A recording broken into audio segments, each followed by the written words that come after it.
Bonjour, mon nom est Martine Girotteau, je suis présidente de LegalShield Canada et je suis ici pour vous parler de l'incroyable opportunité que représente LegalShield pour tous les Canadiens. LegalShield ne nous coûte pas d'argent, je crois qu'il nous fait économiser de l'argent. Vous avez l'esprit tranquille, moins de stress dans votre vie et économisez beaucoup d'argent en frais juridiques que vous n'auriez jamais payé si vous aviez à payer le plein prix. Avec LegalShield, c'est très simple de partager ses services avec d'autres personnes et l'entreprise vous récompense financièrement. Vous faites déjà du marketing de bouche à oreille. Lorsque vous avez entendu parler de Facebook ou d'Instagram, vous en avez parlé aux gens autour de vous, ou même vous avez suggéré à quelqu'un d'aller créer un compte Amazon ou Netflix, mais vous n'avez certainement pas été payé pour faire la promotion de ces entreprises milliardaires. Eh bien, LegalShield va vous payer de plusieurs façons différentes pour que vous puissiez aider à passer le mot. De quelle façon les gens peuvent-ils découvrir LegalShield? C'est par le bouche à oreille. Nous parlons aux gens de bons films, de bons restaurants. Nous ne sommes jamais payés pour ça. J'ai parlé de Facebook à des gens, je leur ai même suggéré d'aller s'ouvrir un compte. J'ai parlé de Netflix à certaines personnes. J'ai jamais été payé, mais devinez quoi? LegalShield vous permet de devenir des entrepreneurs. Jim Rohn a dit ceci: vous travaillez dur toute la journée pour gagner votre vie, mais vous devriez travailler pendant vos temps libres, le soir et les fins de semaine pour bâtir votre fortune. Je ne sais pas quel est votre plan A au travail en ce moment, mais chez LegalShield, vous pouvez atteindre un équilibre et avoir un revenu. Quand j'ai vu le modèle d'entreprise de LegalShield, je me suis dit que c'était un excellent moyen de pouvoir changer des vies. Vous pouvez avoir les deux, le temps et l'argent. Alors, la première façon dont LegalShield vous paye, c'est par une commission initiale pour chaque personne que vous référez et qui devient un client.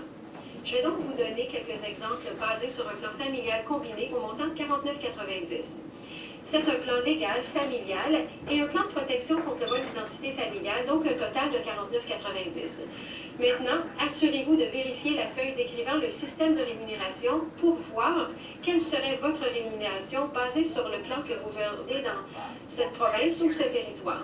Donc, pour cette vente à 49,90, vous gagnez une commission de 60 $ minimum. Et vous avez bien entendu, vous vendez quelque chose à 49 $ et vous recevez 60 $. Mais c'est seulement le minimum. Plus vous référez et inscrivez des gens, plus vous serez payé pour les ventes ultérieures.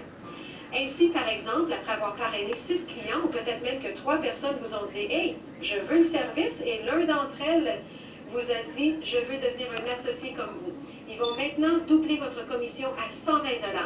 Ils paient 49,90 $, vous faites 120 $, puis ça monte à 140, 160, 190, 230 et jusqu'à 280 $, de sorte que chaque référence à 49 $ que vous effectuez vous rapporte entre 60 et 280 $. Maintenant, arrêtez-vous et pensez à ce que vous feriez avec un montant supplémentaire d'argent reçu régulièrement d'une entreprise complémentaire comme LegalShield.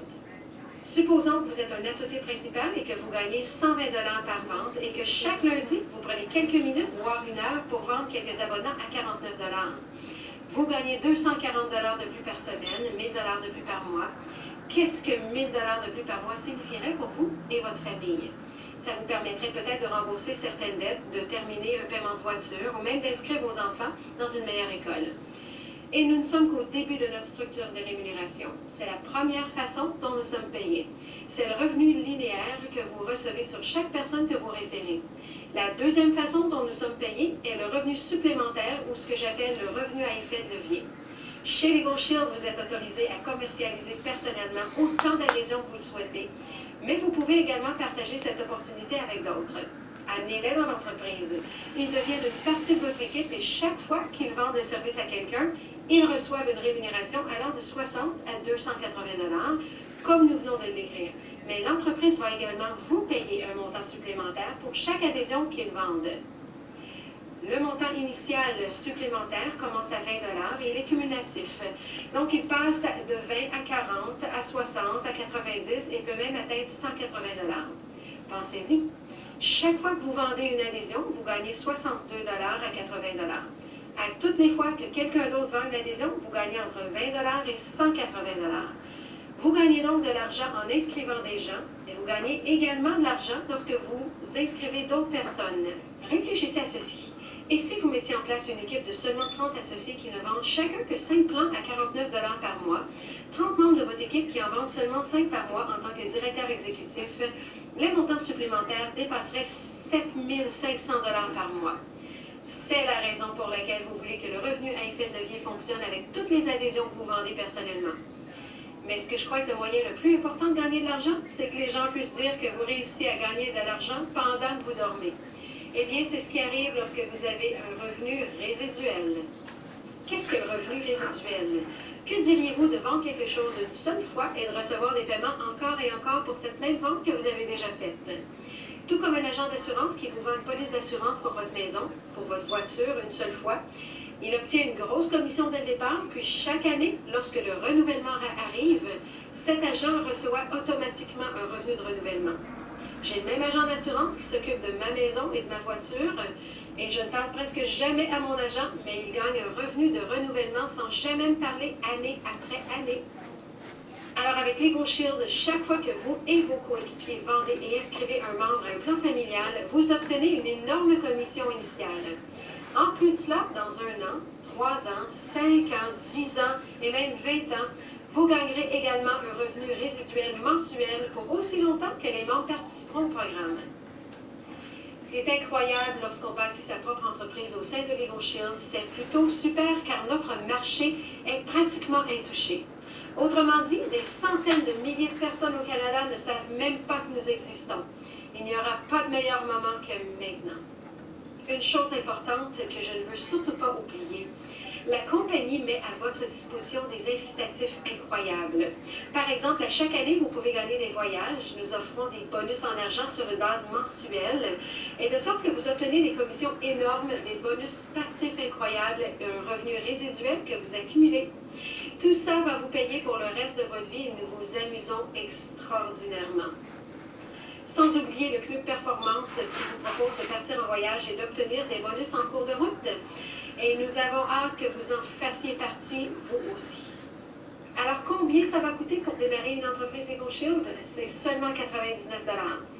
Il s'agit ici d'une entreprise qui pourrait bien changer votre vie. C'est la meilleure décision que vous puissiez prendre. Notre PDG a déclaré ceci. Nous avons besoin d'un plus grand nombre de personnes sur le terrain pour faire passer le mot Legal Shield afin de protéger plus de familles et de leur donner les moyens d'agir en ayant l'esprit tranquille. Puis, il a aussi dit, ça coûte moins que 99 $. C'est encore moins dispendieux de démarrer une entreprise avec Legal Shield que le montant que vous pourriez dépenser pour un souper et une soirée au cinéma pour une famille de 4 personnes. Nous vous expliquerons mot à mot, étape par étape, comment vous y rendre et comment concevoir avec succès une activité générant des bénéfices. Maintenant, je veux que vous compreniez que quiconque devient entrepreneur et démarre une entreprise veut connaître la réponse à sa première question. Dans combien de temps vais-je récupérer mon investissement? Si vous investissiez 300 000 $, ce qui est une franchise typique, il faudrait 3 à 5 ans pour passer au mode profit afin de récupérer votre investissement. Donc, si nous parlons de 99 $, combien de temps faudrait-il pour récupérer votre argent dans votre poche et entrer en mode profit? Prenons l'exemple des 3 premiers abonnements. Donc, 3 régimes à 49 $. Vous avez déjà fait 3 fois 60 $, ce qui équivaut à 180 $. Si vous faites ça dans les 20 premiers jours, vous obtenez un bonus supplémentaire de 180 $, ce qui fait déjà 360 $. Vous avez triplé vos coûts de démarrage et ça ne vous a pris que quelques jours ou quelques semaines pour vous y rendre. Donc, comme je vous disais, le seul montant que vous avez à débourser pour que votre entreprise juridique soit opérationnelle, c'est 99 $. De plus, les seuls frais d'affaires courants ne vous coûtent que 19,95 $ par mois. Grâce au programme d'avantages de Legal Shield, vous aurez votre propre site web et vous pouvez accéder à votre back-office et voir vos revenus de commission, vos rapports clients et vous aurez accès à toutes les formations.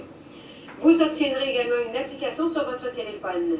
Ainsi, si quelqu'un souhaite en savoir un peu plus et vous n'avez pas envie de faire une présentation complète, vous pouvez les diriger vers le lien d'une vidéo qui explique tout cela pour vous. Toutes vos données seront bien gardées sur l'application et dans votre back-office. Tout cela fait partie du programme Avantages de Legal Shield. Ainsi, si vous êtes propriétaire d'une entreprise traditionnelle, vous savez probablement que vos dépenses mensuelles courantes peuvent s'élever à des milliers, voire des dizaines de milliers de $. Mais avec Legal Shield, il n'en coûte presque rien. Et c'est pourquoi je dis que vous n'avez rien à perdre et que vous avez tout à gagner à faire ce que Jim Rohn nous recommande tous de faire.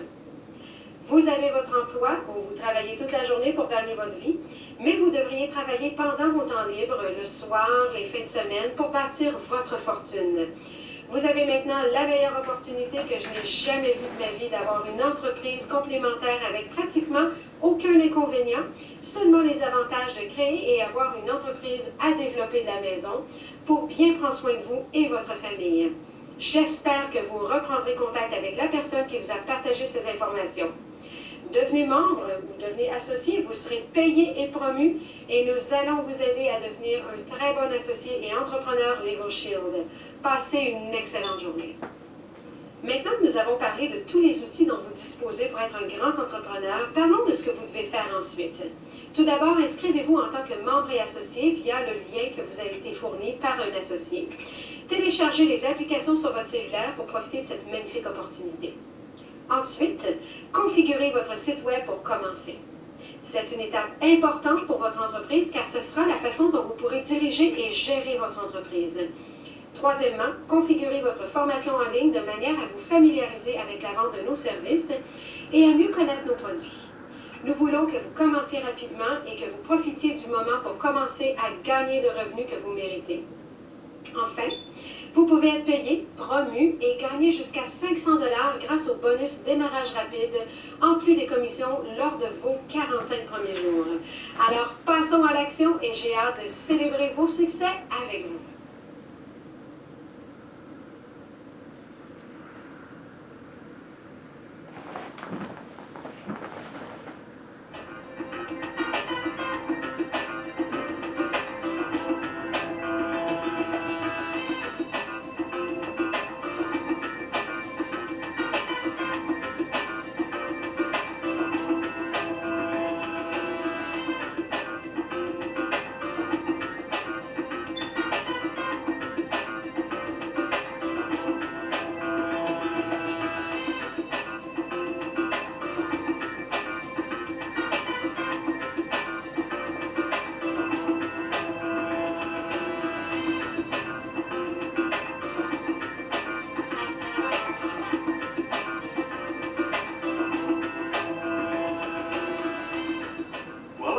My name is Darnell Self, and welcome to our Legal Shield presentation.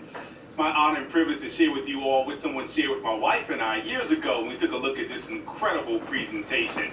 I'll just give you 2 minutes on my background. Born and raised in the Maryland, D.C. area. Probably raised like most of you. My parents told me to go to school, get some good grades, get out and get a good job. And I did that. I went to college right there in the Maryland area. However, it took me 7.5 years to get my 4-year degree. Now, I know I'm not the only person that was on the 7-year program, but I was so undecided in school. I was every major, you name it, I was it. And so by the time I graduated with my degree in public relations, my experience working at this retail establishment, you know, the mall, sounds good when you say retail establishment, it actually outweighed my degree from college. And so the mall was paying me about $40,000 a year, but my degree, fresh out of college, offered me about $24,000 a year. So I couldn't afford to take a pay cut just to get a job in my degree, so I stayed there at the mall. If you ever work retail or know someone who has, you know my hours. I work 60, 70, sometimes 80 hours a week. When people called in, I had to go in. Of course, weekends were the most important time in retail, so I missed everything. Family reunions, they were celebrated on the weekends, so missed those. Birthday parties, celebrated on the weekends, missed those. Sporting events for my kids, of course, they were on the weekends, missed those. And so I said to myself, there's no way am I going to do this for the rest of my life. And at that time, I was in my 20s and retirement was 55. And I'm thinking, man, that's a long ways away. And then it went up to 65. Now it's like 105, right? It's getting up there. And so I decided to do something a little different. And I answered the ad in the paper. Are you worried about a legal problem like a consumer issue, medical bill, real estate transaction, landlord-renter dispute, traffic ticket, or estate planning? Or is the loss of your privacy, data, and potential identity theft concerning? With major data breaches exposing more and more personal and private data, you may have already dealt with email and social media hacks, stolen credit cards, and other violations. Legal issues and privacy concerns are a part of life, but that doesn't make handling them any less confusing, frustrating, devastating, or even crushing. And lawyers are expensive. There's a better way. Legal Shield gives you advice and counsel from reputable lawyers near you. Our caring and dedicated law firms can help you with a wide range of legal matters, all for less than $1 a day. Protecting and empowering you with a law firm in the palm of your hand. The Legal Shield mobile app can help you begin preparing your will. Take pictures of a traffic ticket and securely submit it directly to your law firm. Access free legal forms and speak to a lawyer with just the press of a button. You can also upload a contract or document for legal review. Contact your law firm to have a phone call or letter made on your behalf, or call 24/7 365 in an emergency. Need fast answers to common legal questions? Chat with our legal bot Aaron anytime. And with ID Shield, we can also help you monitor your most important data. We protect your identity from every angle by watching your credit reports, scanning the dark web, and alerting you of any changes or potential misuse of your personal data. Our monitoring services provide full service support, alerting you if any discrepancies in your personal data are found, notifying you if your info is used in new applications, warning you of any privacy concerns with your social media accounts, and informing you if a sex offender moves into your neighborhood. If your identity is stolen, our investigators are dedicated to restoring it to its pre-theft status by working with you one-on-one, doing whatever it takes for as long as it takes to restore your identity with our unlimited service guarantee and protecting you and your privacy with coverage of up to $1 million on any cost you may incur as a result of identity theft. Legal Shield protects 4.4 million people in all 50 states, plus Canada and the United Kingdom, liberating our clients from legal frustration. Knowing you have a law firm in your corner protecting you can be empowering. Take control of your legal rights and privacy with Legal Shield and ID Shield. Sign up today.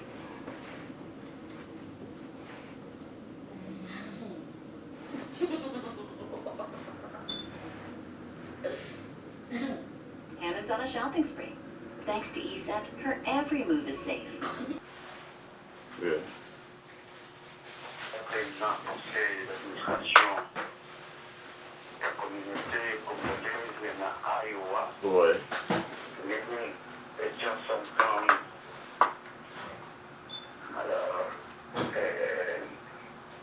nalingi na participer na émission na bino, na émission na yo oyo organisé lelo.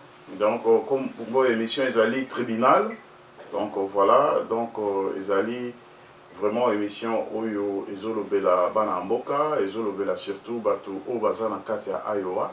Donc c'est une émission de valeur oyo ezoko pesa quand même goût na bandeko oyo baperdaki quand même espoir ya kolobaki awa na États-Unis makambo bayebaka te.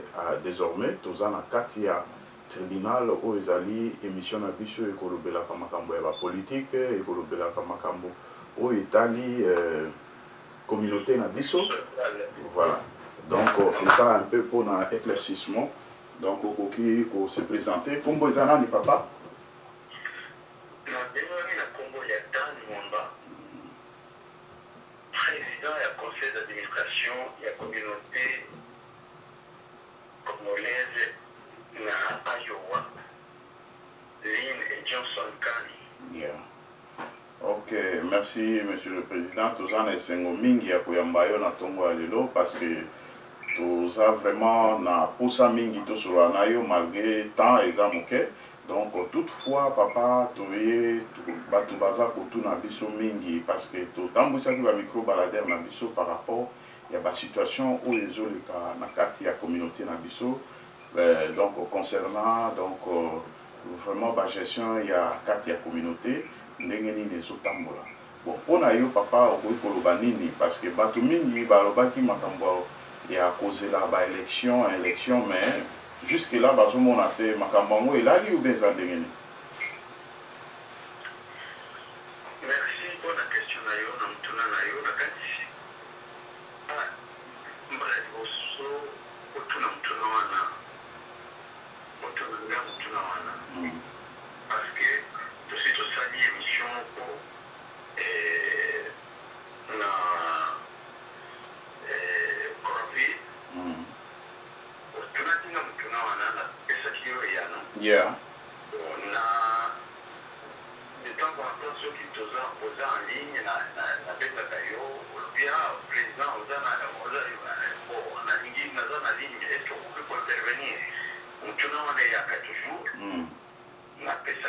non?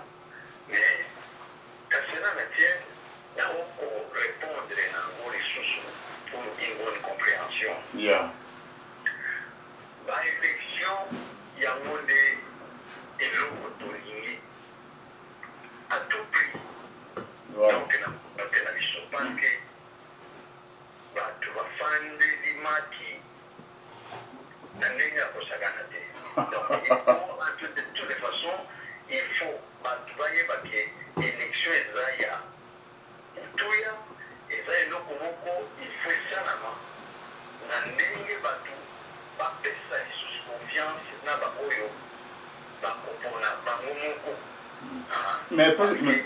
Monsieur le Président, l'élection en Oyo Zolobake Kusalama, Sikoyo, et Kusalama comment aussi longtemps que les candidats ont notoyebi bangote, et ainsi de suite. Bon, ce qui est important, c'est quand même que les candidats peuvent aller quand même dans la chaîne Abisso, tu peux pas mettre ça dans la bango, batu boy.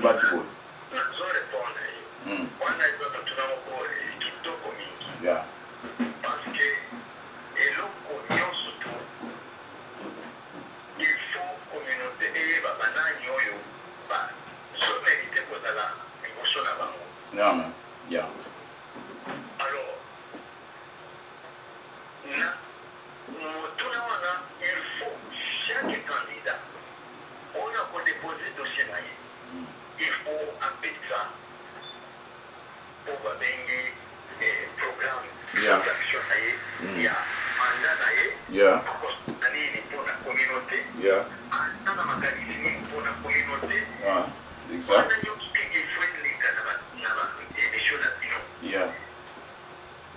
soit en image direct soit en tout cas il faut communauté et ça assure que nous devons la fond d'action il y a mandat doit adhérer pour soutenir pour que tout ça, la communauté n'a pas besoin de moi.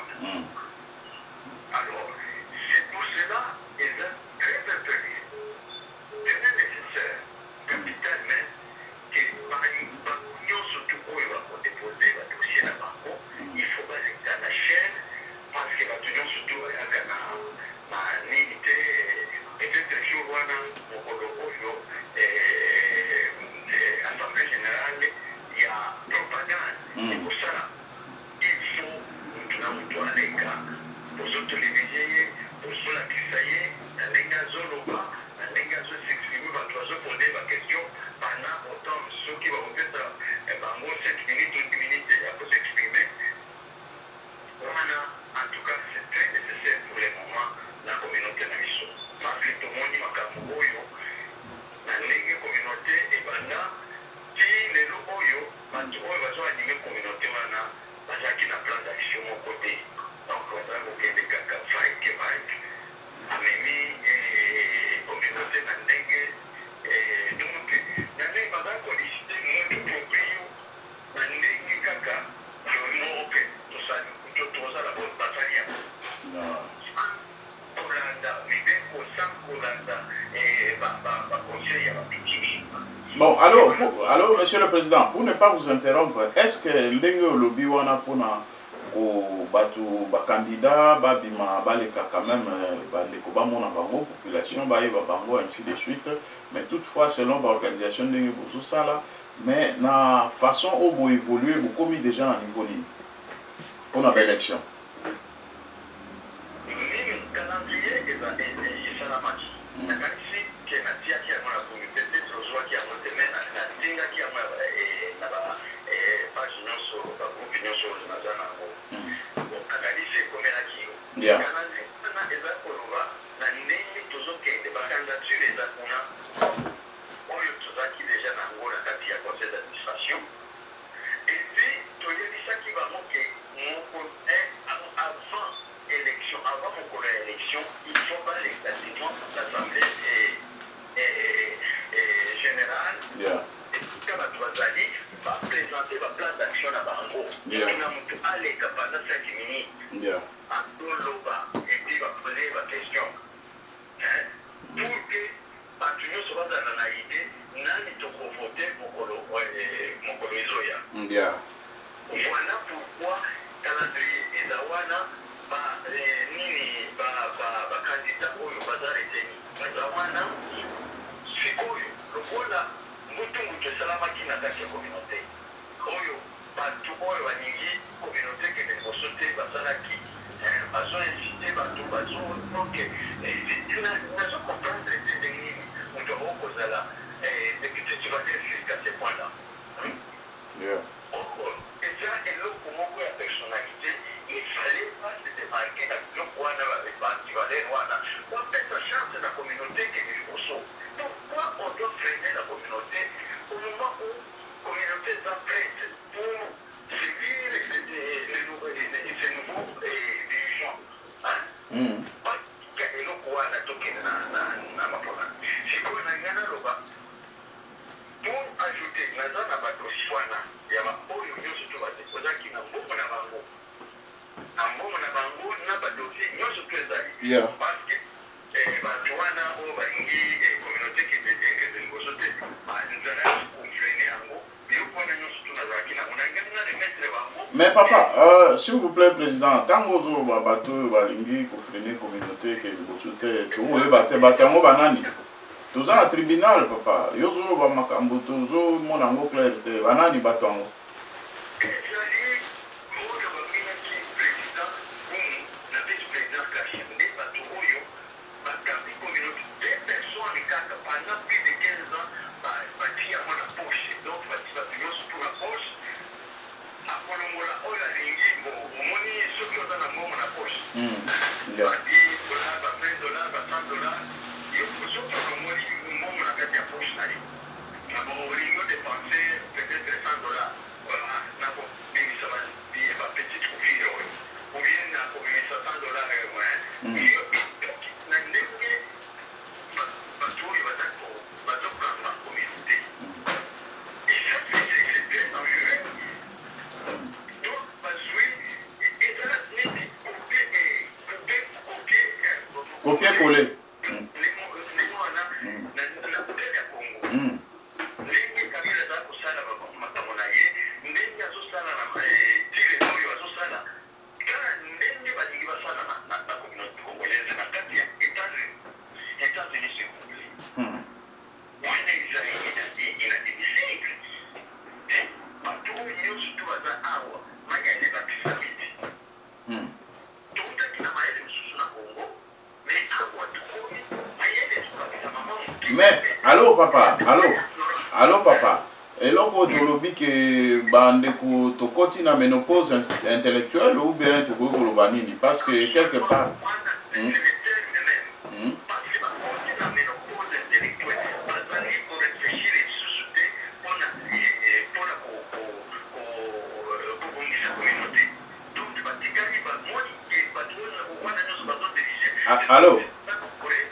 Allô, président. Allô. Pour ne pas vous interrompre, donc ménopause intellectuelle, wana eza généralisé, eza à côté na bino, côté na bango, parce que jusque-là, moto a dirigé pendant 17 ans. Moto moko a traqué azate, likambo moko chuti moko emonanité, donc jusqu'à présent, on a dit que ménopause intellectuelle, wana eza généralisé.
Alors, omoni na bato wana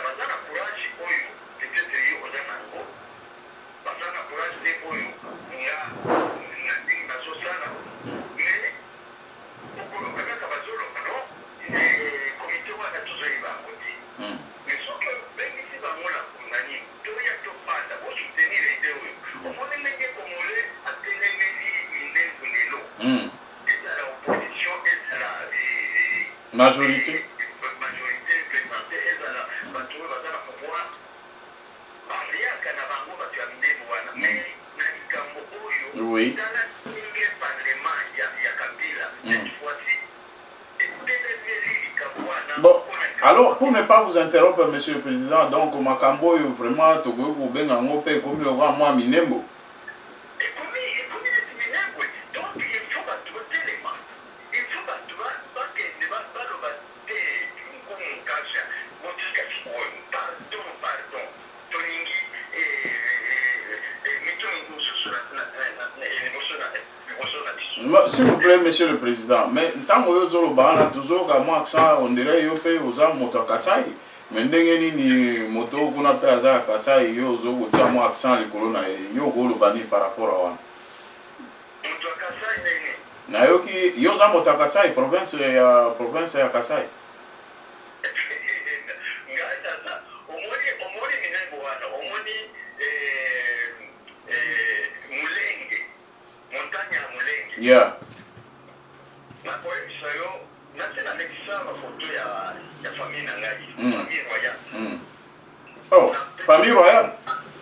Oui, foto bato baza koloba tro natiaka foto na ngai na bagroupe nyonso to bato omo ayebi ngai ayebi je suis de quelle famille ayebi famille oyo territoire ya Uvira Mulenge wana eza na kati ya mabele eza mabele na ngai oyo bato ya Uvira bazoyoka ngai bayebi ke nga naza dependa ya famille royale. Oh. Non, yo oza prince. Oza prince, en quelque sorte. eza na entité administrative mibale oyo tobengi bachefferie mibale eza chefferie de Bavira na chefferie de Bafuliru. na kati na chefferie de Bafuliru ngai nde naza kuna sikoyo comme descendant nini ya royaume. Yeah. mabele oyo eza ya biso. Mais papa, Monsieur le Président, s'il vous plaît, omoni makambo tozoloba tokozwa pena une émission oyo tokolobela par rapport eloko wana parce que omoni ke bakongolais baza na ils ont du mal à comprendre ya kodécortiquer ba R wana ozomona ba R oyo ezokobima wana epesaka kaka mwa baéquation bato il faut koexplike bango bien bayeba ke Congo eza kaka Kinshasa te, Congo ezali peut-être baprovince mosusu te, Congo mpe ezali este ozo comprendre po généralement to confusion ezalaka mito ya bato par rapport ya babiloko mosusu.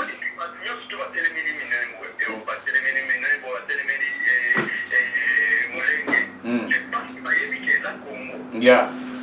sikoyo yo moto ya nini ya west ozala moto ya Bandungu ozala moto ya Equateur ozala moto ya Kasai ozala wapi tout ça oyebi ke Mulenge oyo eza na kati ya mboka na ngai. Yeah. minengo oyo eza na kati ya mboka na ngai.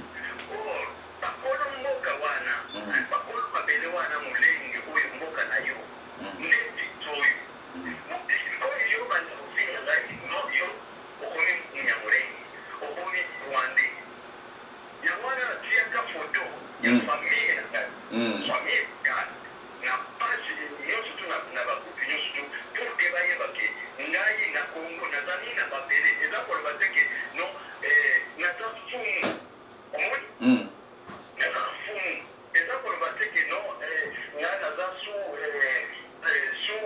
protection ya fumu no ngai naza na famille ya fumu. Yeah. territoire eza na bafumu mibale ya Uvira na Fuliru. mfumu ya Uvira aye kobala na ndako na biso lisusu mwana na biso bakei kosala libota ya fumu ya Uvira. Monsieur le Président, allô, pour ne pas vous interrompre. naza Yeah. mokolo mabele ya Congo eza te biso. Yeah. Mais omoni eloko oyo lobi wana vraiment moi toza na ba journaliste d'investigation donc normalement omoni normalement moto ya kodiriger biso faut toyeba pour ne pas tozonga na ba situation eza na Congo hein eza te ke tango tozokoluka tolongola iguanodon po tobakisa iconoclaste omoni te ke quelque part eza malamu te donc ça veut dire bolongoli Saint-Pierre bobakisi Saint-Paul donc bango nyonso kaka baya basantu ozomona te ke quelque part démarche wana kolongola peut-être président Kumu est-ce que vraiment bokanisi malamu na moto ya boyi koremplacer parce que ntango motu bozo remplacer boyeba ke population mpe azolanda bino akotuna bino lelo oyo tokomi pur ke ndenge tozalaki na président Kumu sikoyo na moma wana bokoloba nini est-ce que démarche oyo bozokoloba ke président Kumu atika est-ce que vraiment ekosatisfaire population congolaise oyo ezali awa na kati ya yo nakanisi ke wana eza likambo ya assemblée générale tosi tokoki ke motu na motu oyo candidat nyonso to akoleka apesa protection na ye akopesa kino invité na ye akopesa aza nani biso awa toza bato ya est motu na motu na mpe na ye ayebi te oyo effectivement aza congolais aza motu ya mabele te oyo nakoki koya koyebisa yo ke yo oza motu ya équateur oui oza motu ya équateur toyebi ke basango ebele okouta centrafrique baza équateur oyo basango ya soki ya équateur baza na centrafrique donc peuple wana nga nayebi yango te nini est nayebi te bozali bafumu na bino bazali bayebi bato oyo bayaka oyo bayaka bayebi baétranger banani nene soki bazokoloba Swahili oyebani na ntango oye awa oyebi ke soki yo olobi ke eza motu ya équateur ona kokuna yo kokuna mabele nini soki montagne soki nini soki village na village nini yo okotuna ye outi na village nini ya oyebana ke no oyo vraiment aza motu ya équateur ya mais soki ngai mfumu ya kote na ngai nalobi ke motu oyo aza ya mabele na ngai yo motu ya kote okoyeba te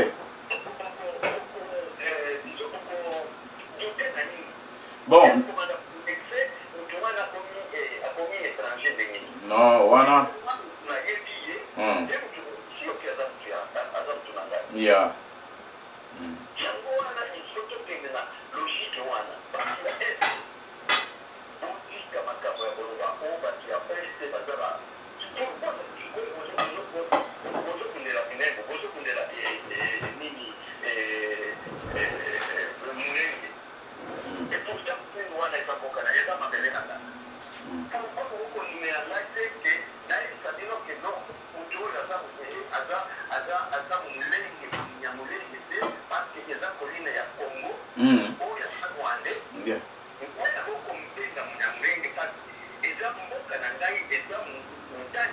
yeah.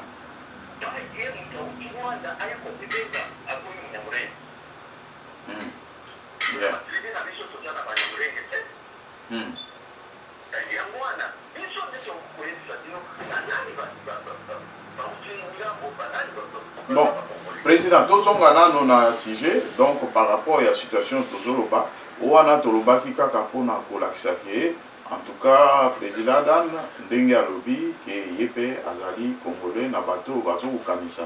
Peut-être que yaza moto ya côté mosusu azali congolais et puis normalement on aura une émission réelle avec notre chaîne d'investigation oyo ke to pesa ga info malgré président Dan azali wana biso to zakana penchante ezali lokola Lichette et à Tramontina, ils ont quatre des côtés, donc voilà. Mais toutefois, tout ça toujours dans le président Nabiso, dans Oyazali, ceux qui ont évité, Bangonde Bazali, Bakambi, Oyo, organiser l'élection. Il y a toujours posé quelques questions, Oyo Bino Botu Nakabiso, Oyo Pisa Kabiso, par rapport à Makambounde et sur les canaux communauté. Monsieur le Président, Wana Tozongi Lissousou, est-ce que vous allez au na réunion où il va se tenir na Coral Ville, na Moni, Awa réunion Bapesi, Basai Badupléan, Bakaboli na Batu, pour la réunion et vous allez dimanche, où ils ont présidé par le président Koumou. De toutes les façons, na groupe oyo na tikala ya wana zolo baki batususu wa bayebi basusu wa pouvoir et bayebi développer en noté.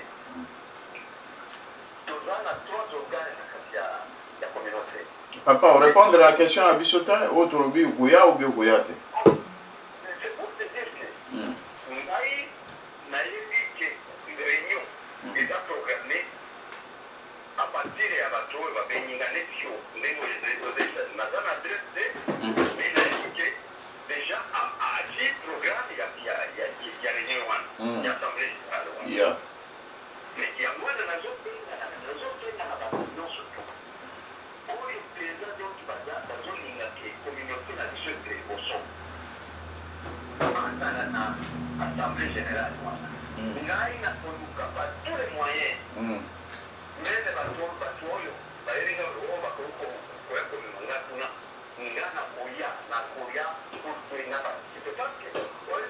voilà, une excellente idée parce que quelque part, écoutez, malam mingi yo pe oyeba makamboni nezole kakuna parce que normalement boyo kaiza malam moto.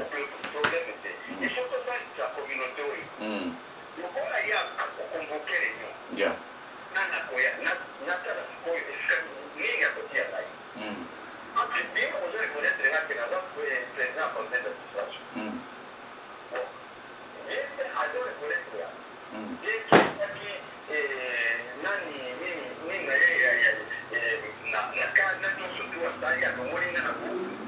Oh, yo président du conseil d'administration va l'ongoli on a groupe ndeni. Est-ce que ça le procédure moko est légal?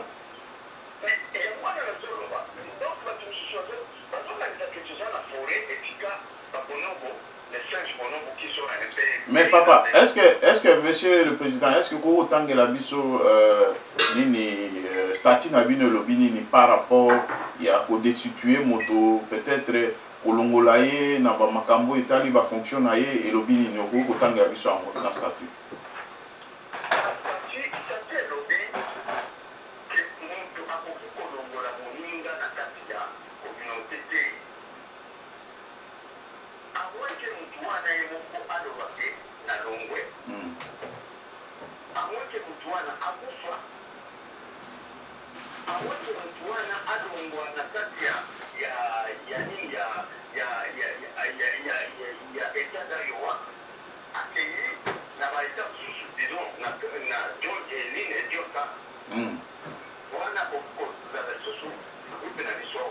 Mais s'il vous plaît, président, est-ce que Nakati a groupe Union Suzanne dirigeant tête Azali, tête pas au monde que moi Biringam Biringezali na côté na yo a tué au Pembeli, ça ne manque pas. Le président est là, donc il peut décider. Binobo.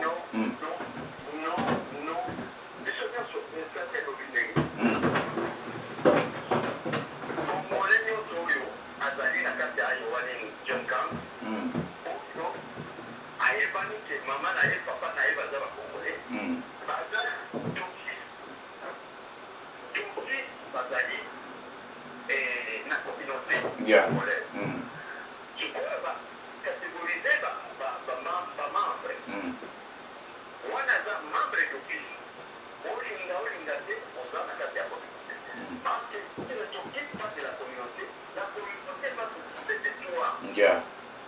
Yeah. Yeah.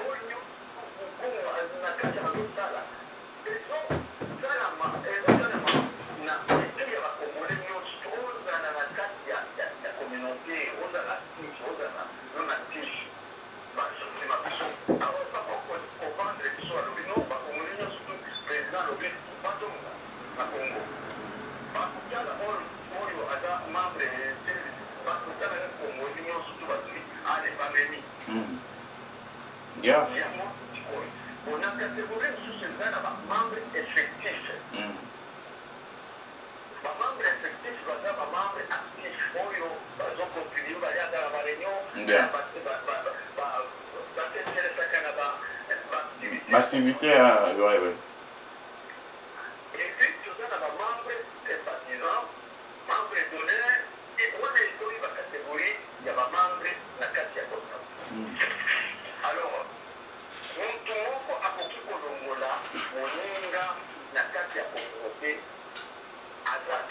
mais sikoyo yo lobi ke moto moko akoki kolongola moninga na communauté aza te mais oyo tozo komona awa baexclure groupe ya bato ebele na kati ya whatsapp ya communauté ndeko ebele babuzi bango yo koloba nini makambo akolongola ezali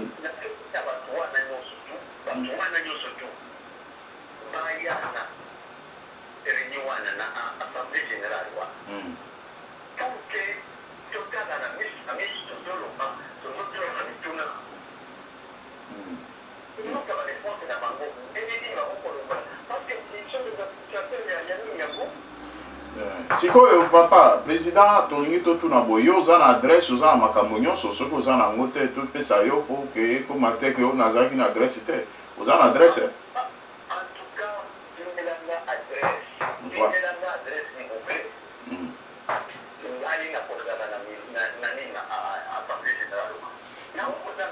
oui.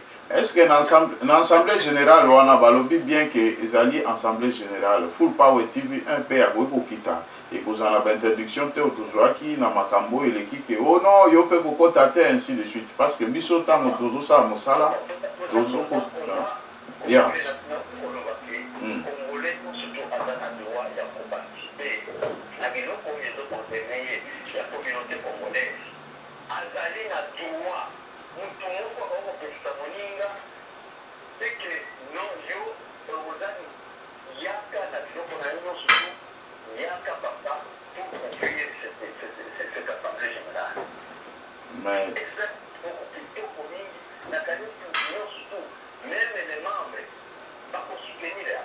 Yeah. Ok, merci en tout cas.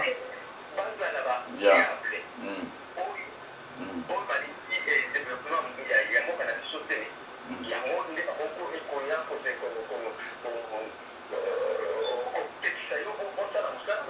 Voilà, c'est ça le problème.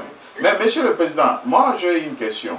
Est-ce que par rapport à ndenge oyo tozana ba vidéo awa oyo ezekaki na niveau ya président Kumu ya ko traiter bino roi ba rebelle, il y a zana moi raison parce que bozo s'acharner na ye moko ikombo na ye kaka bato mususu bazaki bozo tanga te mais ndenge oyo ba traiter bino ba rebelle bozo ko mériter amo pena que boza ba rebelle ya solo.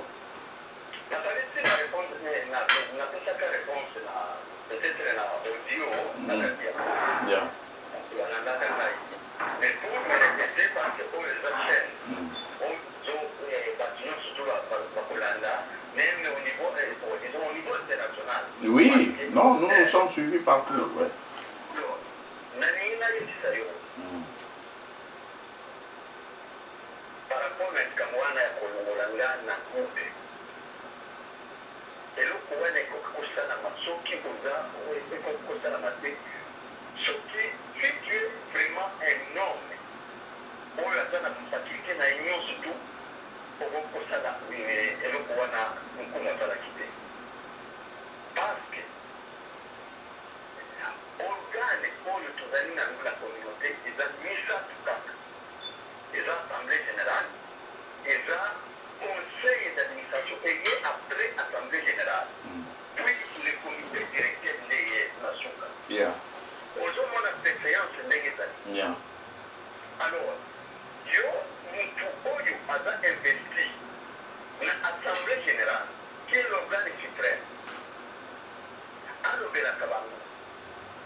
Mais sur le plan de droit, surtout le plan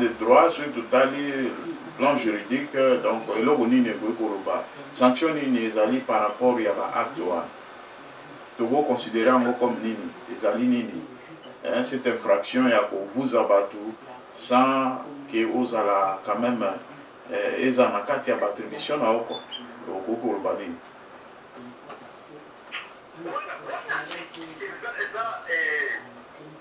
comment dirais-je, une infraction, il y a excès de pouvoir. Donc, usurpation. À usurper, en quelque sorte, donc usurper d'abord, ça veut dire que non, à Sali Makambo, ils ont permettre que à ça là où ils ont l'attribution a été, donc usurpation, parce que c'est pas son rôle de faire. Usurpation, c'est comme si elle usurpait quelque chose que notre organe devrait faire. Il n'y a aucun organe qui peut supprimer quelqu'un d'abord. Waouh!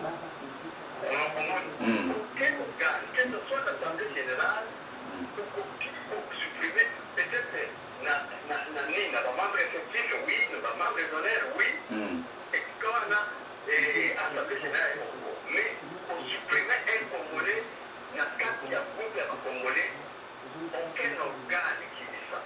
Waouh! Donc, hier à Sali Ango, vraiment, ça c'est illégal.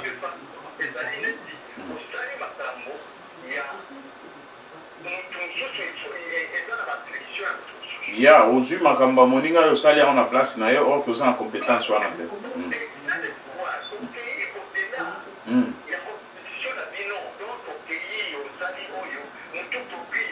Yeah.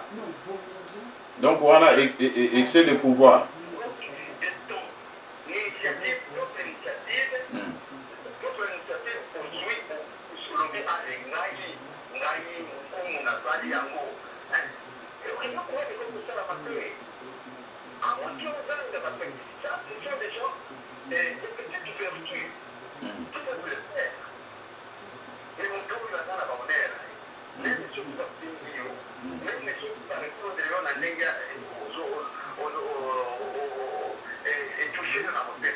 Mais, Monsieur le Président, allô, Monsieur le Président, pour ne pas vous interrompre, oui, qu'il y a un coup, moi, quand même, mon colonel, quand même, il faut quand même retenir, on a zali, puis elle moko, tango zolo, il faut tirer un peu moi, na vérité, ils ont bon côté.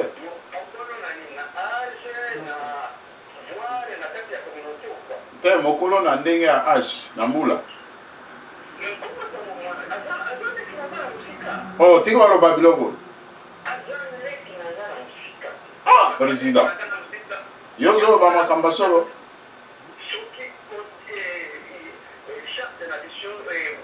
Qu'est-ce que je peux dire? La convention collective de la mission, tous de même statut. Oh. Cette convention, la carte du chapitre, il y a la conseil d'administration. Et le public est. On a compris qu'on a un conseil d'administration, on a doyen, et nous, Azana, les plus âgés des autres. Waouh! Il y a moi, il y a dirigé, il y a conseil, il y a Yekata, au monde, ils sont dans la conseil, oui. Alors, Michel, ce n'est pas comme ça que nous devons faire la chose. Pour un statut, pour un conseil d'administration, nous, et l'Okiraka.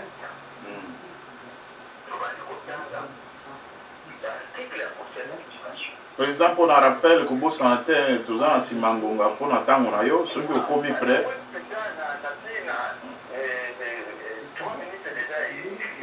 Vous avez débordé de 3 minutes, oui. Oui. Alors, il y a moi, la statut et il faut trancher. Donc, il va casser, par exemple, la mission à la mesa. Et là, tu vas dans la douane.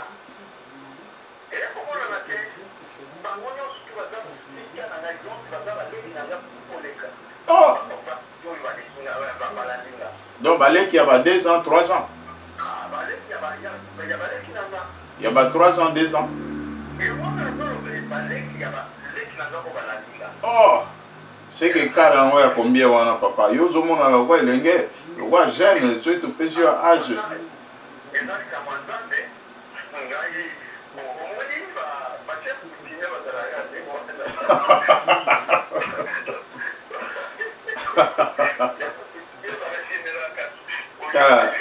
Président, dans vos sections, vous avez bino chaîne yambi des chefs coutumiers.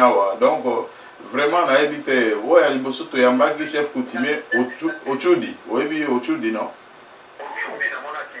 Yeah. Sina mona na ba groupe et mon popo. Et que to solola tene na mo eta na moni na chaîne yo. Na yeti na yo. Yeah. Yepe azalaki chef ndekono chef coutumier. Bon, bino boyana bakisi na chaîne na ngai te po na yebi ke ba chef coutumier ba bata bakisi. Ngai mokolo na polisi.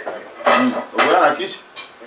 Konya na carte na biloko nyonso tu nalakisa yo koma biso nde peuple congolais koloba bato mosusu awa bazali awa bazombo ya angola banani bato ya nini ya aitatolo ya brazzaville bakataka flese bakoti bakomi na bandundu tokoza bandundu bato ya centrafrique epa na bino kuna bazati nini nyonso tu province na biso nyonso tu eza toujours na bato oyo bauta bato wana nde baya kotia makelele to ça c'est vrai. ya bakolomboka il faut faire attention na likambo wana biso bakolo mabele bino bofandi bokutani na équateur bino nde bokodenonce bato oyo bauti na centrafrique Absolument. oyo aza biso te akomeka kutu koya na kati na bino te parce ayebi ke boyebi Yeah. C'est ça. yango omona baoyo barwande bazoloba baza na passeport congolais baza na biloko nyonso baidentité ya bacongolais bayaka na groupe na biso te parce bayebi ke toyebi bango très bien. Yeah. C'est ça. babango koya te Yeah. donc tozala bongo tosala neti moyindo na kati ya parlement ndenge basoutenir ye tokozala vraiment très fort communauté na biso kokende liboso.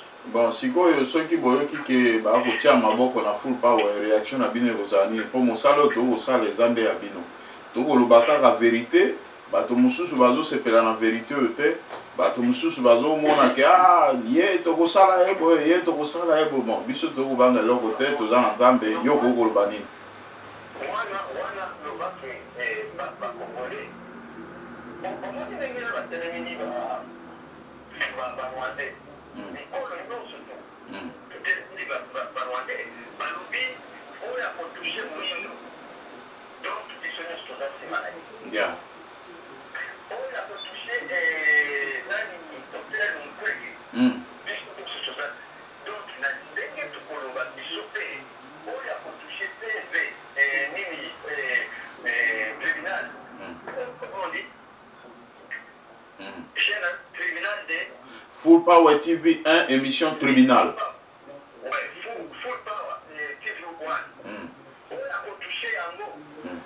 Donc, à vraiment la problème de la communauté. Parce que chez nous, il faut évaluer l'accès à la pour les gens qui ont la communauté à l'échelle. Que la communauté est s'améliorer. En tout cas, la communauté, Yeah, mais en tout cas, monsieur le président, vraiment, tu as eu un bouton de mingi, tu as eu un sala makamonayo. En tout cas, merci beaucoup. Ogoï, ko pesa mo eloko moko ya suka pona bandeko. Bandeko nyonso tu oyo bayebi ke komite wana ya omu eza komite iso elongwa baya na réunion wana assemblée générale wana.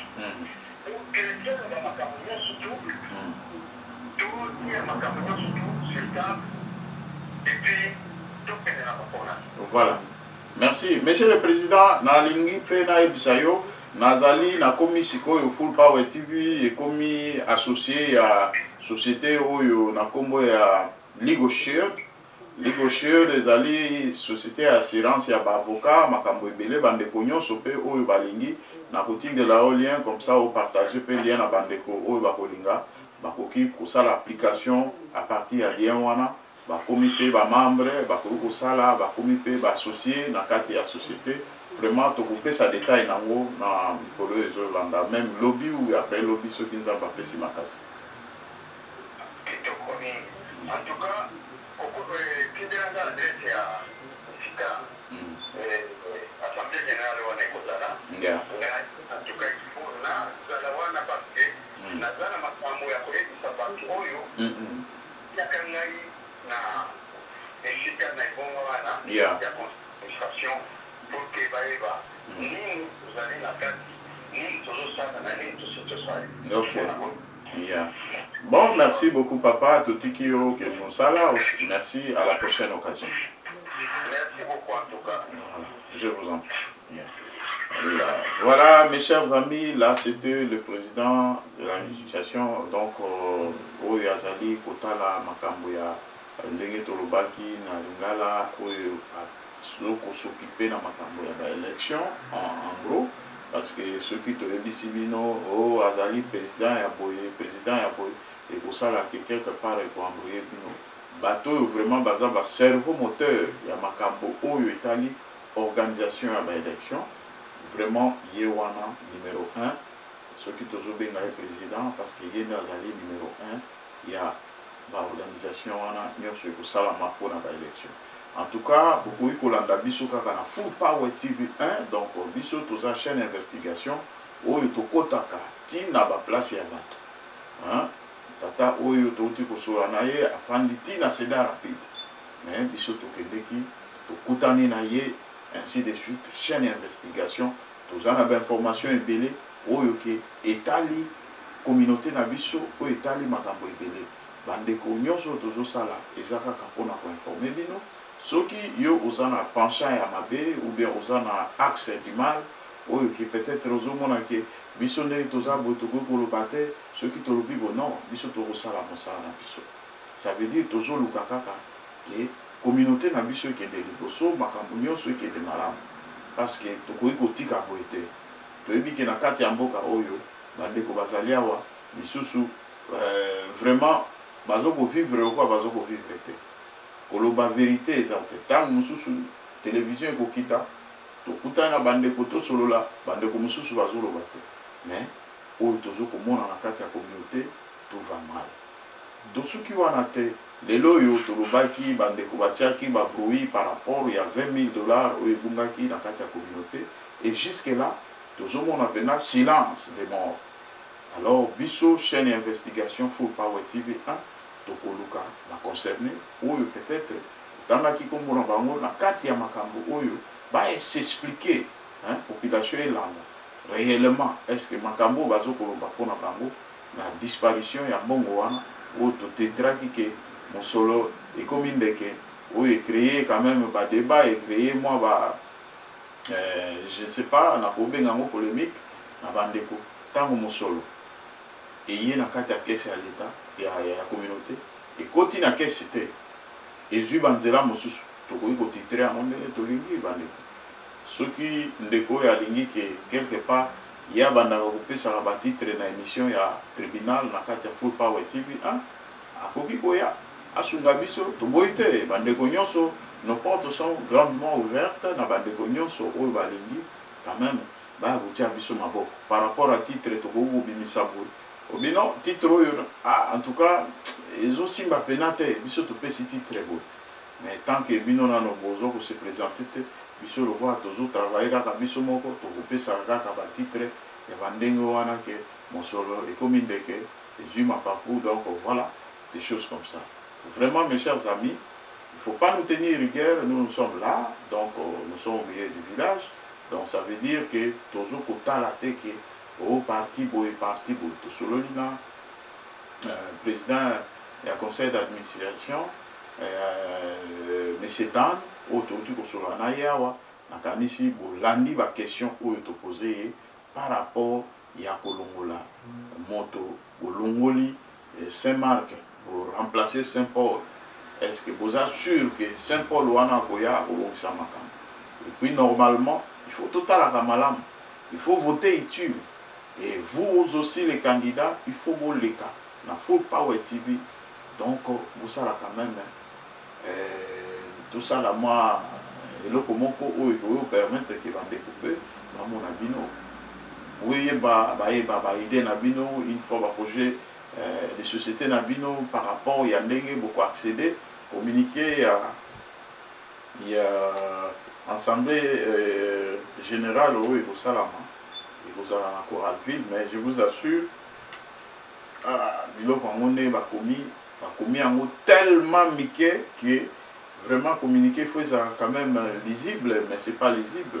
Donc ça vraiment j'ai du mal, je sais pas avec mes yeux, on a même loup pour attendre donc les amis Keming et vous allez à Coralville. Vous en Coralville, donc vous voyez, donc c'est vraiment, mes chers amis, ils ont vraiment miqué. Donc j'ai du mal à vous dire ça. Donc la Monica Tawa, bon, ça va. Beaucoup Yango, donc Bandeko Nyonso, où ils allaient Assemblée Générale de la communauté congolaise, Johnson Bar, Link, communauté. Ah, c'est que moi j'ai un problème de communauté Iowa. Chers membres de la communauté. Voilà, le reste est là, c'est vraiment, je ne vois pas ça, vous voyez avec moi, donc c'est vraiment, ils vont communiquer vraiment prochainement, tant que ça va communiquer, il faut que vous pendant les amours minés pour que la facilité à autant d'ango, parce que vraiment ça ne sait pas, on a évité, ça y a un déni, mais toutefois c'est difficile à lire, donc voilà, Tozana,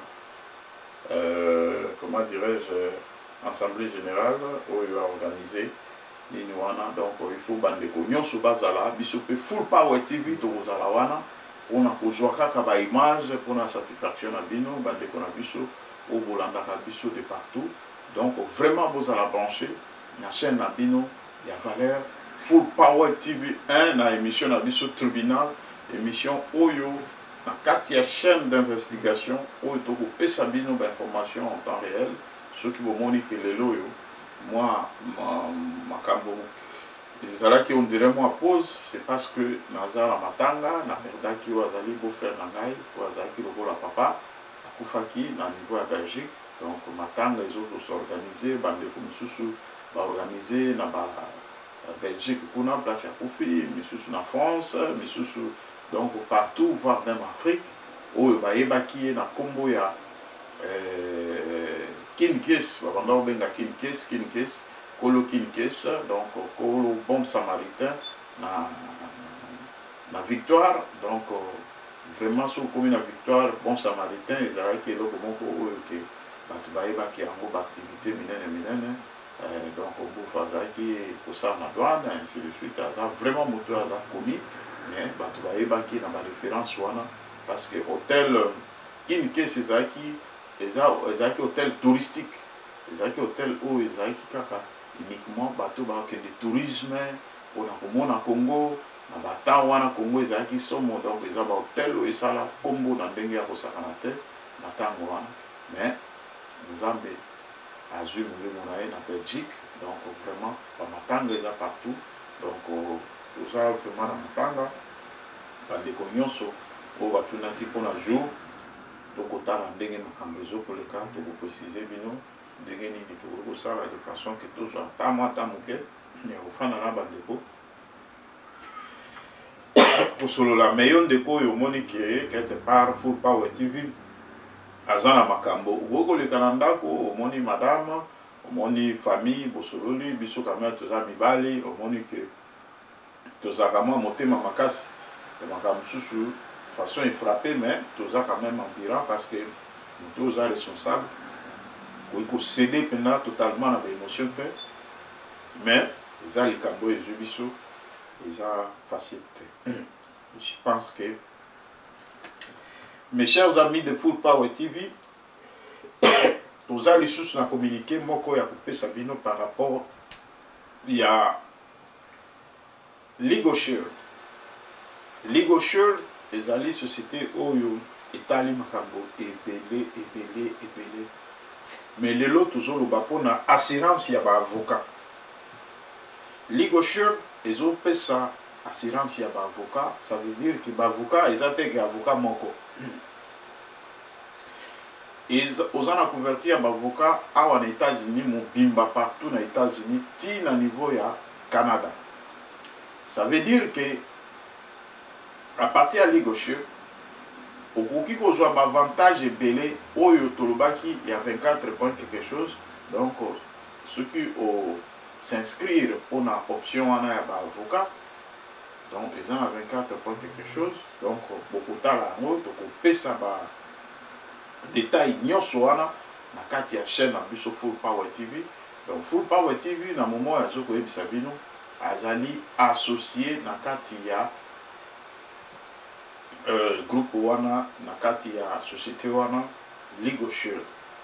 Legal Shield eza na ba avocat oyo ke totunaki vraiment biso moko tokei chaîne d'investigation parce que toboyaki tokota na makambo toyebi motu te makolo te bino moko boyebi ke Full Power TV eza chaîne d'investigation avant ya kosala likambo tozwaka mpena temps tozwi temps ya koyeba likambo yango eza ndenge nini po se retrouver te que plus tard ekoma o sala boye non, il faut toyeba tozwi temps lelo soki tobimi na télévision mpona koyebisa bino ke réellement il y a du sérieux. Donc il y a du sérieux dans Legal Shield. Donc ezali société compagnie d'assurance il y a makambo ebele ezo ko assurer bino par rapport à avocat par rapport il y a ezo marché ndenge ne Legal Shield. Legal Shield une fois que yo okoti na kati o koti pona ba assurance ya ba avocat baza partout aux États-Unis oyo ke à tout moment problème union sur la yo ce que monika ka ba avocat ba comment dirais-je à partir à téléphone na yo eza na ba application ba app union soana yo comment dirais-je ba ko télécharger yo na kati ya téléphone na yo oza na tante ke otambola okende koluka avocat au bureau avocat eza wa nini nyonso ezo sala na téléphone. Mes chers amis kaka na ndenge naza na téléphone boye likambo nyonso ekoyela ngai pas na nyati bouton d'urgence oza na tina te ke obenga la police obenga boye place police ya kobimela yo moko koyeba te parce que baza connecté directement na la police baza connecté na makambo nyonso bango bazo kopesa instruction mpona ke vraiment moto na biso client na biso aza na problème aza na place telle d'urgence okomona 5-6 carré ya la police ebimeli yo kobanga te wana ezali puissance ya Legal Shield. Soki totali makambo mosusu etali ya batike okotambola nzela bo policier apesi yo tike oyo apesi yo bon tolobi te keza ya lokuta po eza mboka mibeko mais Legal Shield apesi yo possibilité ke à partir ya tike oyo bapesi yo ozwi yango photo otindeli bango bakobenga bakoétudier selon loi américaine bayeba réellement est-ce que bio wana eza conforme soki eza conforme te bakoannule yango okofuta même pas un franc kaka na kati ya plan wana oyo yo souscrivaki ya assurance des avocats. Donc ezopesa yo opportunité wana lisusu eza na problème ya ba taxe okoki kobeta taxe baescroke yo mbongo ekomi ARS akomi kobenga mpona kotindelaka ba lettre banini tosala ozwi kaka photocopie ya déclaration na yo ya taxe otindi yango kaka na Legal Shield otindi yango na baavocat eza na baplace oyo na kolakisa bino en détail oyo nazoloba kaka quelques explications mpona bandeko ba comprendre biso. Donc Full Power TV akoki koinscrire bino parce que Legal Shield apesi biso pouvoir wana makasi wana en plus ntango bamoni mpe ke non toza na kati ya chaîne c'est aussi une occasion oyo ke tozoyebisa bino information oyo bozomona yango non pas de bouche à l'oreille. Donc ça c'est une information sûre. Alors tango oyo yo balei mbongo na yo okamati ka photocopie ya taxe oyo babetelaki yo otindeli bango bakoétudie yango batali buku bakobenga bakointerpele tina moto yaliaki taxe nayebi ke bandeko mingi oyo baliaki bataxe ya bato oyo basalaki mabe na minute oyo baza kolenga mpo Legal Shield aza wana soki oza na posa yaka na Full Power TV tokokotisa yo en connexion na baavocat tokolakisa yo ndenge nini okoki koutilize baapplication wana a partir ya telefone na yo ozala na baforum ozala na ceci okoki kose communiquer na baavocat anytime donc à tout moment sans barrière. Et tu poses une question à quoi est-ce que l'avocat a six classes va recruter non. Legal Shield a un bon ébélé a eu l'avocat et à qualité. Ça veut dire l'avocat au basambisa bateau batona mosolo même les avocats au va plaider pour na cas il y a bandeko nyonso aux bazali ba partenaire na katia Legal Shield. Donc wana question wana vraiment tout le monde a des soucis à kolobake parce que kozela biso ba avocat moko amateur ni non ce sont des avocats oyo des grands avocats oyo bazali beaucoup mona ba image beaucoup mona ba bâtiment beaucoup mona que quand même Full Power TV à la chaîne d'investigation oyo alobaka makambo pour na ko se pesa binote mais azoloba avec des preuves to ko diffuser yango beaucoup mona ba bâtiment ya Legal Shield bino moko bo juger. Alors, ce qui est OK, il se kaka na makambo avantage, wana na zolo bakaka 24 points quelque chose wana ya dollar au bosala pona assurance ya ba avocat ou ba no futa chaque mois. Donc avantage na monde tozolo. Comme ça, tokolo banano avantage ya moko moko po epesa bino idée, non pas ya koloba tout en gros pour comprendre de l'autre côté. Tozana no na situation où il y a avantage ya ba avocat.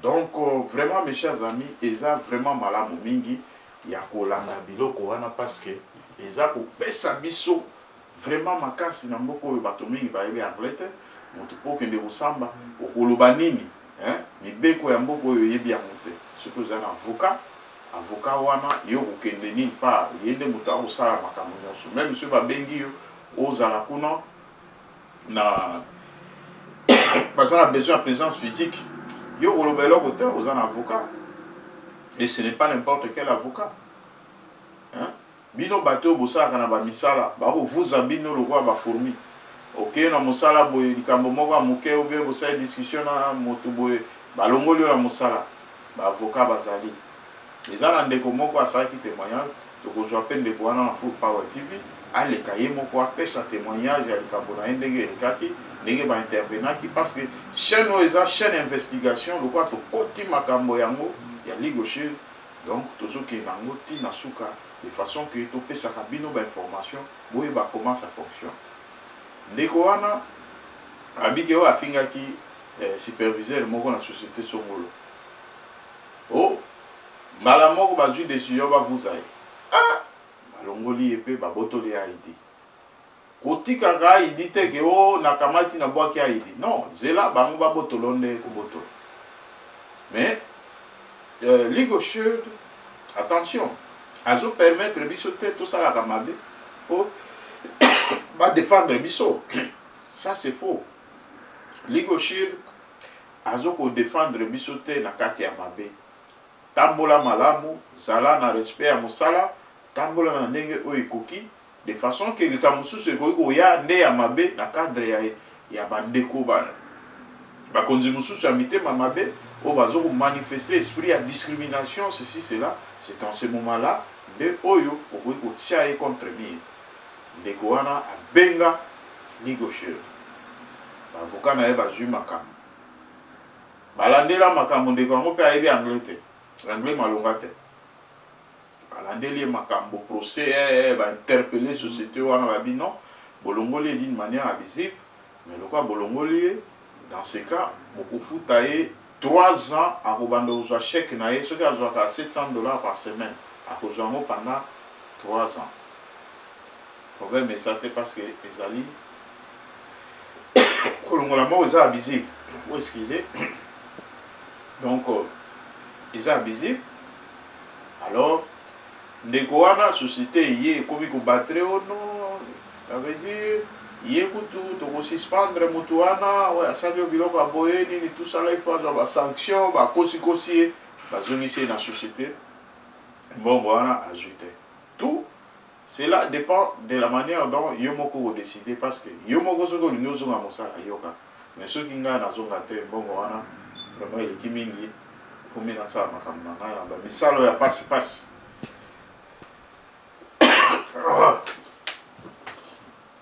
Mes chers amis, comprenez, donc toza wana kaka mpona kopesa bino bainformation na bimaki kaka ndenge wana bandeko kobenga parce que na programmaki bango le temps ya kobongisa bamateriel mosusu ezali, donc ezwaki vraiment temps yango bomoni ke quand même tosorganize mpena ndenge tosalaka te, mais toutefois mpona toujours na ligue chaude eza na option oyo etali discount ezali ba réduction ezali na kati ya ba place oyo basignifie na Amazon 25%, na je crois na kopesa bino ba détail ya babisika wana, voire même ba billet d'avion eza na ba réduction ya 25%. olingi osomba billet okende Congo soki oza na kati ya membre na Ligue Chaude bakosalela réduction, oke kolue motuka ndenge basengaka o déposit kuna makambo ya déposit eza te, vraiment nyonso ezali comme il se doit, donc nyonso ezali normal. Discount ezali mpona réduction ya makambo ya mituka, discount ezali mpona bamakambo nyonso oyo nazoloba. En tout cas un instant.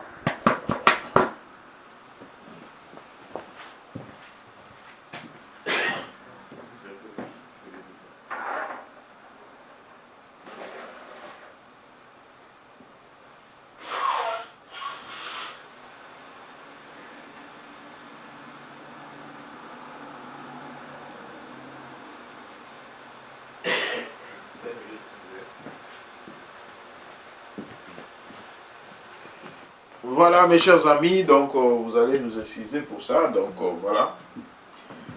Tolobaki, ma réduction à billet d'avion, des alliés, réduction à billet d'avion à 25%, ou que des à 30%, ça dépend.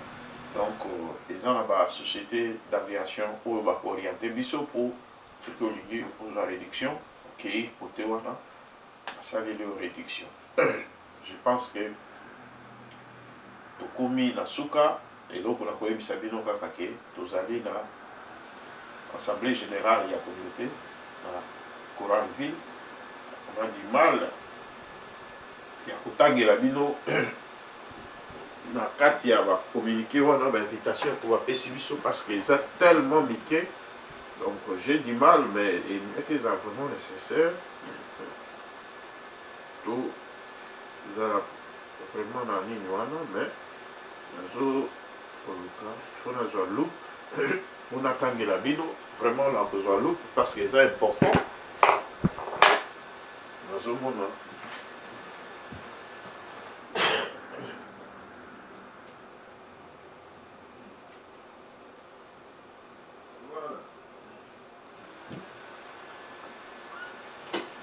Voilà mes chers amis, toza obligé ya kozwa kaka loup po tala kaka ke makambo yango eza mwa mobulu toza komona te. Voilà. Bon, voilà, Assemblée générale de la communauté congolaise, Johnson Bar Link, Country, Reggae, Iowa. Chers membres de la communauté, vous êtes cordialement invités à prendre part à la réunion de l'Assemblée générale l'Assemblée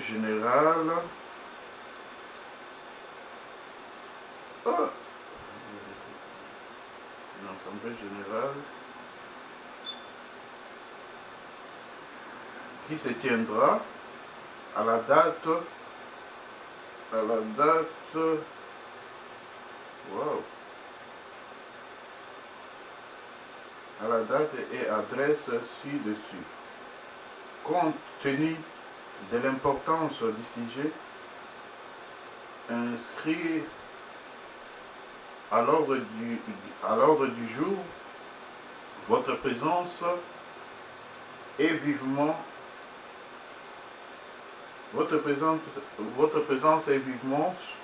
souhaitée. Ordre du jour de l'organisation des élections pour remplacer l'actuel comité directeur. Voilà. Donc eza kaka bandeko tozolanda eza kaka mpona makambo tozoloba ya élection. Donc tala kaka communiqué oyo nga nazwi yango ezalaki nde na poche ya moto froissé. Biloko mosusu ezali wana eza nini ifale batikela biso na Full Power TV. Bon yo oyebi makambo yango ndenge nini ezali tozwaki te eza balettre mosusu eza komonana te mais nazwaki yango justement kaka mpona pesa bino mwa communiqué. Mais adresse ezali 200. Are you worried about a legal problem like a consumer issue, medical bill, real 6e estate Street, transaction, Coral-Ville. landlord renter Phone dispute, number traffic ticket, is or estate planning? 1 Or is the loss of your no, privacy, 319 data, and potential identity theft concerning? With major data 337 breaches exposing more and more personal and private data, you may have 97 already dealt with email and 97. social media hacks, stolen credit Donc, cards, and other vraiment, violations. numéro de téléphone Legal issues voilà, and privacy 79, concerns are a part of life, but that doesn't 33, make handling them any less confusing, frustrating, devastating, or even crushing. 9 And lawyers 796. are Donc expensive. voilà, There's a c'est ça better les way. numéros. Si Legal Shield gives you vous advice perdez, and vous counsel from pouvez appeler reputable à ces lawyers near numéros. you. Donc, Our caring and dedicated horaire law Italie, firms can help et you with a bande à wide partir range of legal 15 matters, all for less than $1 a day. 15h30 à Protecting 18h. and empowering you with a law firm Voilà. in the palm of your hand. The Legal Shield mobile app can help you begin preparing your will. Bon, Take alors, pictures of a traffic ticket Contact and pour securely submit it l'information. directly to your law firm. Access free legal Peter forms Koumou.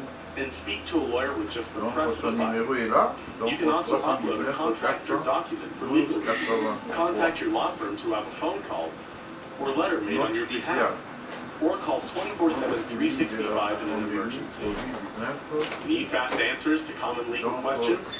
Chat with our legal bot Aaron Port des anytime. masques est And obligatoire. with ID Shield, Donc, we can quand also vous help you occupez monitor your most on a important pandémie, data. donc il faut We y avoir protect un your masque identity na yo from pour ne every pas angle by contaminer les watching your autres. credit reports, Donc scanning the dark web, très and important alerting you quand of si any vous l'avez changes or potential Full Power misuse TV or aza personal na data. baluku ata Our makambo bakomi monitoring moke services provide ekomona na full bien te service support, tokobimisa alerting you of luku any mpo totala discrepancies yango in donc la personal partie ya data luku are quand found, même ede biso notifying malgré you if your info babiloko is mosusu used eza in new fase po applications, ndeko wana warning nayebi you of te any privacy concerns with your social media accounts, communiqué and atiaki yango na informing you if place a ya sex malamu te offender nye moves fuki into nye your fuki neighborhood.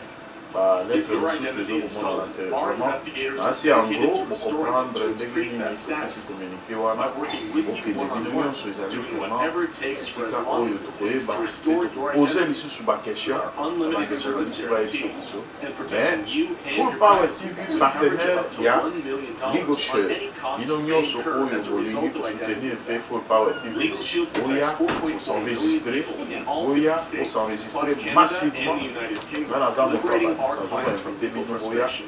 vraiment Knowing bokozala you have a défi te law firm tozobalanse in your bino court protecting you can be baimage ya empowered. Legal Shield botala Take control of your legal yango. rights Merci, and à la privacy prochaine with Legal occasion Shield je and vous ID aime bien Shield. bye. Sign up today.